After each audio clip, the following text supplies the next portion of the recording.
क्या आपने कभी सोचा है कि एक राजकुमार जिसके पास धन, ऐश्वर्य और हर सुख सुविधा थी, वह सब कुछ छोड़कर सन्यासी क्यों बन गया?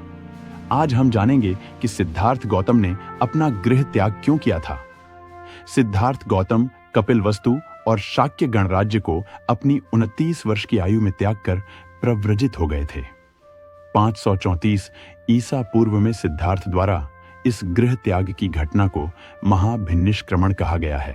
उनके द्वारा गृह त्याग के क्या कारण थे, इस बारे में कई बातें प्रचलित हैं।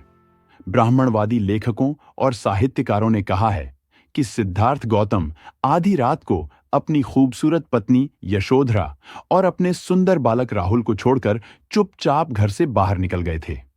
इस संबंध में बौद्ध धर्म ग्रंथों में भी कई तरह की भिन्न भिन्न बातें वर्णित हैं। बौद्ध ग्रंथ दीघनिकाय, निदान कथा, ललित विस्तर और बुद्ध चरित में गृह त्याग के प्रसंग में काफी सरस एवं विस्तार से चर्चा की गई है। बाबा साहेब डॉक्टर आम्बेडकर ने अपनी पुस्तक बुद्ध एंड हिज धम्म में भी अभिनिष्क्रमण पर विस्तार से गंभीर चर्चा की है। राजकुमार सिद्धार्थ गौतम के गृह त्याग संबंध में बौद्ध ग्रंथों में आए विवरणों से 3 कारणों का पता चलता है।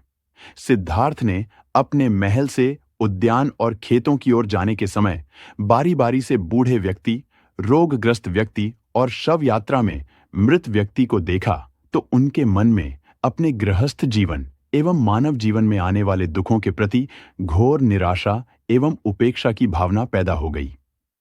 सुत्त निपात के पब्बज्जा सुत्त में कहा गया है कि उसके बाद सिद्धार्थ को गृहस्थाश्रम अड़चनों एवं कूड़े कचरे की जगह प्रतीत होने लगी और तब उन्होंने परिव्राजक होने का निर्णय लिया था। दूसरा कारण जातक अट्टकथाओं में वर्णित है। अपने राजमहल से उद्यान भूमि की ओर जाते समय सिद्धार्थ गौतम ने एक परिव्राजक को देखा। तब उन्होंने अपने सारथी से पूछा कि यह कौन है? तो सारथी ने परिव्राजक के गृह त्याग करने और उसके गुणों की चर्चा की। ऐसा सुनकर सिद्धार्थ पर बहुत गहरा प्रभाव पड़ा और परिव्राजक बनने का भाव उनमें पैदा हुआ। गृह त्याग का तीसरा कारण जातक अट्टकथा में ही मिलता है। जातक अट्टकथा में ऐसा विवरण है कि सिद्धार्थ गौतम के सगे संबंधियों अर्थात शाक्यों और कोलियों में रोहिणी नदी के जल बंटवारे को लेकर एक दूसरे से लड़ने तथा युद्ध के लिए शस्त्र धारण किए जाने एवं खून खराबे होने की संभावना से वे चिंतित एवं भयभीत हुए। इस कारण से वे शाक्य संघ की बैठक में कोलियों के विरुद्ध युद्ध करने के निर्णय के खिलाफ में खड़े हो गए और अंततः उन्हें राज्य छोड़ने का निर्णय लेना पड़ा और गृह त्याग करना पड़ा। इन कारणों पर गंभीरता से विचार करते हुए बाबा साहेब डॉक्टर आम्बेडकर ने कहा है कि परंपरागत उत्तर है कि सिद्धार्थ गौतम ने प्रव्रज्या इसलिए ग्रहण की थी क्योंकि उन्होंने एक वृद्ध पुरुष, एक रोगी व्यक्ति तथा एक मुर्दे की लाश को देखा था। यह उत्तर गले के नीचे उतरने वाला नहीं है। प्रव्रज्ञा लेकर गृह त्याग करने के समय उनकी आयु 29 वर्ष की थी। क्या इसके पहले उन्होंने कभी भी किसी बूढ़े, किसी रोगी और किसी मृत व्यक्ति को नहीं देखा था, जबकि जीवन की ऐसी घटनाएं प्रतिदिन सैकड़ों हजारों में घटती रहती हैं। इसलिए यह कारण तर्क की कसौटी पर सत्य प्रतीत नहीं होता है। दूसरा परंपरागत उत्तर है कि 29 वर्ष की आयु में ही पहली बार सिद्धार्थ गौतम ने रास्ते में आते हुए परिव्राजक यानी गृह त्यागी मुनि को देखकर और उनके गुणों को अपने सारथी से जानकर गृह त्याग करने का निर्णय लिया था।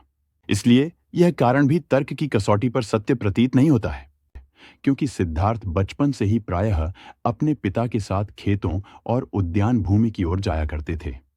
इसके अलावा वे 8 वर्ष की आयु से ही कपिलवस्तु में स्थित परिव्राजक भारद्वाज के आश्रम में जाकर विचारों की एकाग्रता, योग और समाधि की शिक्षा ग्रहण कर रहे थे।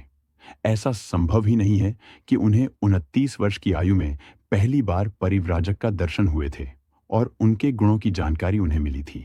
बाबा साहेब डॉक्टर आम्बेडकर ने गृह त्याग के तीसरे कारण को सत्य मानते हुए उसकी विस्तार से चर्चा की है। सिद्धार्थ गौतम ने 20 वर्ष की आयु में 543 ईसा पूर्व में शाक्य गणराज्य के संघ में दीक्षा ली थी, क्योंकि वहां 20 वर्ष की आयु में प्रत्येक शाक्य युवा को संघ की सदस्यता की दीक्षा लेना एक अनिवार्य नियम था। 8वें साल तक उन्होंने एक ईमानदार और वफादार सदस्य के रूप में संघ की बैठकों और कार्यवाहियों में हिस्सा लिया। किंतु सदस्यता के 8वें वर्ष में शाक्य और पड़ोसी कोलीय गणराज्य के बीच में विवाद खड़ा हो गया। रोहिणी नदी दोनों राज्यों के बीच विभाजक रेखा थी। दोनों ही राज्य उसके पानी से अपने अपने खेत की सिंचाई करते थे। हर साल फसलों के समय में जल के बंटवारे और उपयोग को लेकर दोनों के बीच विवाद हो जाते थे। एक बार दोनों राज्यों के नौकरों के बीच मारपीट हो गई और दोनों पक्षों के लोगों को चोटें लगीं। इस पर शाक्यों को गहरा आक्रोश हुआ और वे युद्ध करने के लिए तैयार हो गए। गणराज्य के संघ की बैठक बुलाई गई, जिसमें सेनापति ने कोलियों के विरुद्ध युद्ध करने का प्रस्ताव सामने रखते हुए सदस्यों से समर्थन करने की मांग की। संघ के सभी सदस्य चुपचाप बैठे रहे, किंतु सिद्धार्थ गौतम ने अपनी असहमति जताते हुए कहा कि मैं इस प्रस्ताव का विरोध करता हूं। युद्ध से कभी किसी समस्या का समाधान नहीं होता है। युद्ध छेड़ देने से हमारे लक्ष्य की पूर्ति नहीं होगी। इससे एक दूसरे युद्ध का बीजारोपण हो जाएगा। दूसरे दिन सेनापति ने फिर से संघ की बैठक बुलाई, जिसमें उसने अनिवार्य सैनिक भर्ती का प्रस्ताव रखा। युद्ध का विरोध करने वाले सिद्धार्थ सहित सभी अल्पसंख्यक शाक्य सदस्यों के सामने मुश्किल खड़ी हो गई। जब सिद्धार्थ ने देखा कि उसके समर्थक बहुमत के सामने मौन हैं, तो उन्होंने खड़े होकर कहा कि मित्रों, आप जो चाहें कर सकते हैं, क्योंकि आपके साथ बहुमत है। मुझे खेद के साथ कहना पड़ता है कि मैं सेना में भर्ती नहीं होऊंगा और न युद्ध में भाग लूंगा। सेनापति ने उन्हें दीक्षा के समय लिए गए शपथ की याद दिलाई, किंतु सिद्धार्थ पर उसका कोई प्रभाव नहीं पड़ा।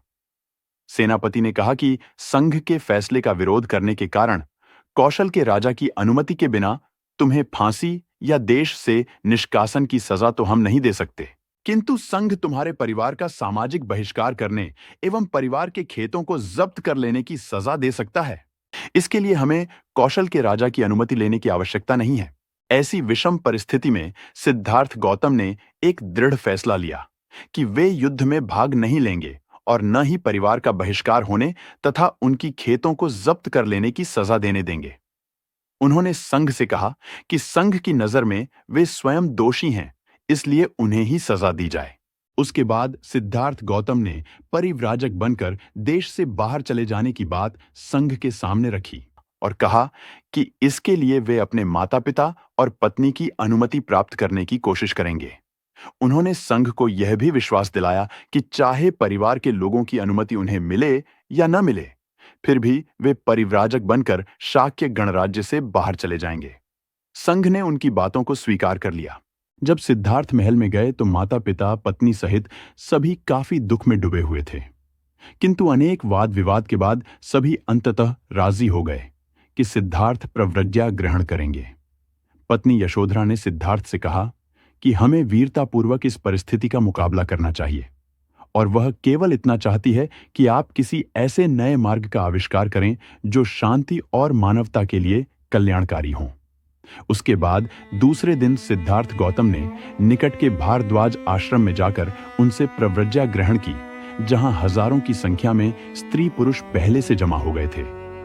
अनुनय के साथ सभी लोगों को घर वापस भेजकर परिव्राजक सिद्धार्थ गौतम अपने सारथी छन्न के साथ कंथक घोड़े पर सवार होकर अन्नोमा नदी के किनारे पहुंचे और फिर उन्हें वापस भेजकर स्वयं राजगृह की ओर प्रस्थान कर गए।